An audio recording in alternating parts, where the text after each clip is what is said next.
So నేను పహల్గామ్ ఏరియాలో operations చేసిన వాడిని, నాకు Yes, అక్కడ sir. జాగ్రఫీ మొత్తం చాలా బాగా తెలుసు. సార్ సో ఫస్ట్ థింగ్ ఏంటంటే అండి, మీకు అర్థం చేసుకోవాల్సింది, వెన్ యూ అనంతనాగ్ నుంచి మీరు అశ్మకాం నుంచి మీకు ఒక దారి వెళ్తుంది which Sir. అమర్నాథ్ వెళ్ళే యాత్ర. ఓకే. దాంట్లో పహల్గామ్ దాటిన తర్వాత మీకు ఈ బైసరన్ వ్యాలీ రైట్ సైడ్కి వస్తుంది. ఓకే.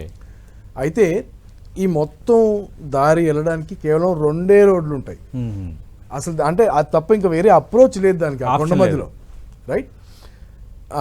అండ్ గత 25 ఏళ్లుగా ఆ ఏరియాలో ఇలాంటి సంఘటన జరిగిన ఉదంతం లేదు. అంటే ఎస్, అమర్నాథ్ యాత్ర జరిగినప్పుడు యాత్రికుల మీద దాడులు జరిగాయి ఫ్రమ్ అ రిలీజియస్ యాంగిల్, కానీ టూరిస్ట్ యాంగిల్లో మాత్రం ఇప్పటి వరకు అక్కడ ఏ రోజు కూడా దాడులు జరగలేదు. 2, కాశ్మీర్ ఎలక్షన్స్కి రెడీగా లేదు, డెమోక్రసీకి రెడీగా లేదు అని అనుకున్నా కానీ సుప్రీంకోర్టు ఇంటర్వెన్షన్తో కంపల్సరీగా ఎలక్షన్స్ పెట్టించి అక్కడ ఒక స్టేట్ గవర్నమెంట్ ఫామ్ చేసి ఒక చీఫ్ మినిస్టర్ పెట్టారు.